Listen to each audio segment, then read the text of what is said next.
Hey, welcome back to the Fire and Water Cooking Channel. I'm Darren, of course. Today I'm going to do something totally different I haven't done before. I know I haven't done this before. We're going to make some picanha steaks. We're going to use Andria's steak sauce, and I'll talk to you a little bit more about that in a second. But I'm also going to make a side dish today. We're going to make Brussels sprouts. We're going to use the sous vide for that. And we're going to finish it up with some bacon, and we're going to fry them off. But I'll be right back. So we're going to do steak and Brussels sprouts. Smoking, grilling, getting hot and hotter, sous vide and chilling from fire and water.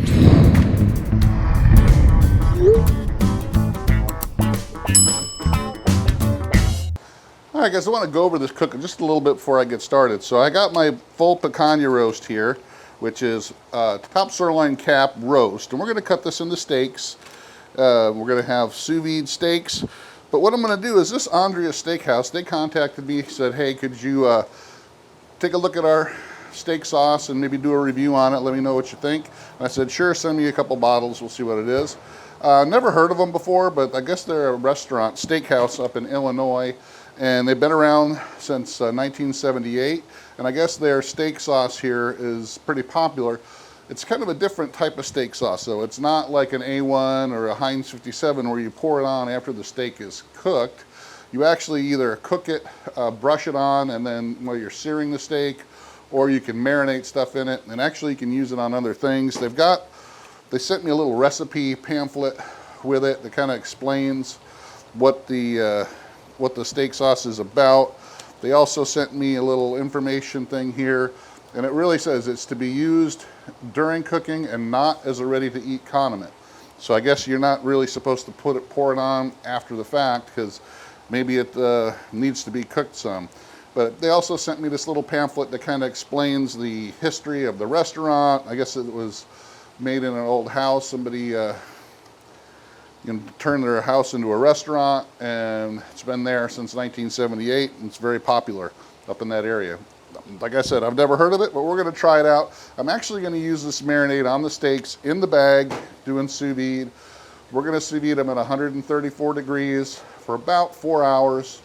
Try to get this top sirloin cap just to tenderize just a little bit. But then I'm going to actually show you how I'm going to do these Brussels sprouts. I'm actually going to cut these in half.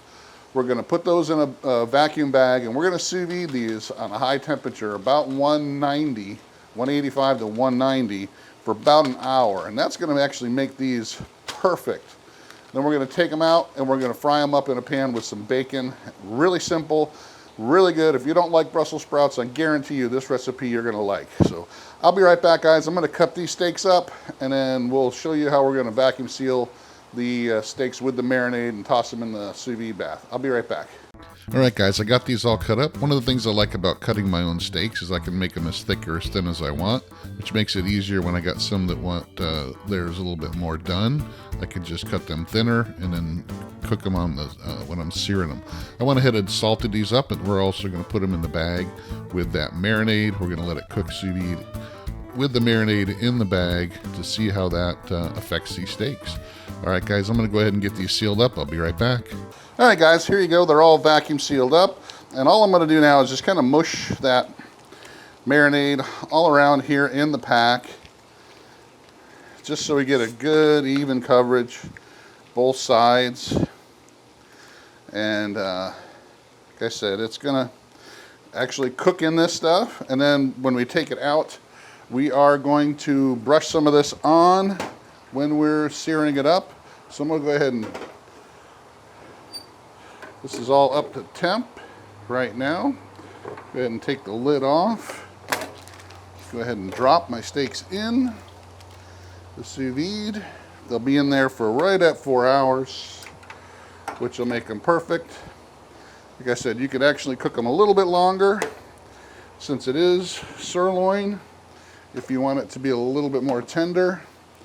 But 4 hours will get them cooked all the way through and tenderize them just a little bit. But we'll be back when these are ready to come out. But I actually will come back and show you what I'm going to do with those Brussels sprouts in just a few minutes. We'll get those ready. All right, all. So I got these big old Brussels sprouts. I like the bigger ones like this. especially when I'm going to cook them sous vide. They just turn out a lot better than the real small ones. So one of the things I do, I will remove the stalk. I'll try to make it so they don't peel all the excess leaves off. They will have a couple, especially if they've got some discoloration on them. I will peel some of those off. And then after I peel some of that off, I'll cut them right in half lengthwise from the top. And that's going to get you just like this here. And then we're going to put them in a sous vide bag, in a vacuum bag, one layer. So that's another thing you got to do, just like with when you're cooking steaks or anything. You got to make sure these fit in one layer. They're not stacked on top of each other, just so they get cooked all the way through. Cutting them in half is going to make them cook a lot faster as well. And like I said, I go ahead and cook these for right at about an hour, at anywhere from 185 to 190. That's going to usually towards the higher end of your sous vide circulator. And some of them I've found can't really handle that high of a temp really well. So you got to make sure it doesn't shut off or produce so much steam that it interferes with it. But that's pretty much it, guys. I'm going to go ahead and finish cutting the rest of these up in half. We're going to have a bunch of these little leaves, but don't worry about it. Like I said, these are usually the outer leaves that are going to be discolored anyway, so you don't really want those. And you're going to end up, don't cut too much of the stalk off to where all the leaves start falling off. But you want a good amount of that Brussels sprout to stay on there. And you want them to be fairly fresh too. So you want to have a good portion just like that. I'm going to finish cutting the rest of these up, and I'll be back when I'm putting them in the bag and tossing them in the sous vide. All right, guys, so it's about, I've got a little bit, about an hour or so before these steaks are done and getting ready to sear. So I'm going to go ahead and toss my Brussels in the other sous vide bath. It's already sitting there about 187, 188, and I got these all vacuum sealed up. And like I said, you want them in a single layer as much as possible. You want these to get cooked all the way through. Then we're going to take them out here and do a quick fry with some bacon, with the bacon grease in a wok here on my gas little burner. So I'll be back in just a few. We're going to toss these in when we get our steaks and our Brussels sprouts done. It's going to be amazing. I'll be back. All right, guys, so I got my picanha steaks out of the sous vide bath. They are pretty wet, and as you can tell, that marinade has darkened them up.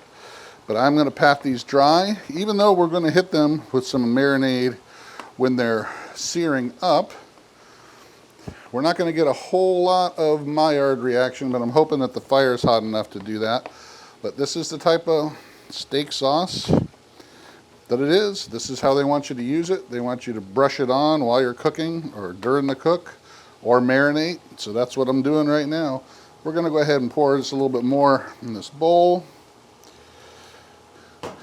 And I'm going to brush some, even though I got most of the water off, I'm going to brush some of this marinade back on.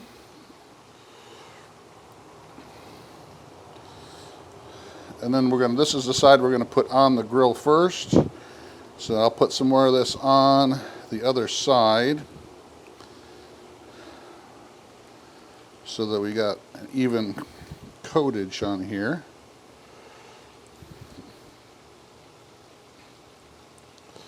And there you have it, guys. We're going to go ahead and throw this on the Kamado Joe, sear them up, put some more of this marinade on the other side. I'll be over there in just a second. See you there. All right, guys, this is super hot. Get a nice sear on it. That fat's going to start to render on the steaks and make it flare up some, but I'm going to put a little bit of that marinade on the other side here. Get these seared up, and it won't take a minute, but I'll be right back. All right, guys, so I got my steaks are resting. Just turned my fire on my gas one burner here. Got my hex-clad wok. I took the Brussels out of the sous vide bath. They're ready to go. And all we're going to season these with today, guys, is bacon and bacon fat and my all-purpose black garlic rub seasoning. that I'm going to be marketing here soon. And that's all you really need. You don't need a whole lot of fancy seasonings or anything like that. These are actually going to turn out really good. What I do is I go ahead and I throw the bacon in first. We're going to let that cook up, render that bacon fat down, and that's what we're going to use as our fat to season these Brussels, but also cook them in it.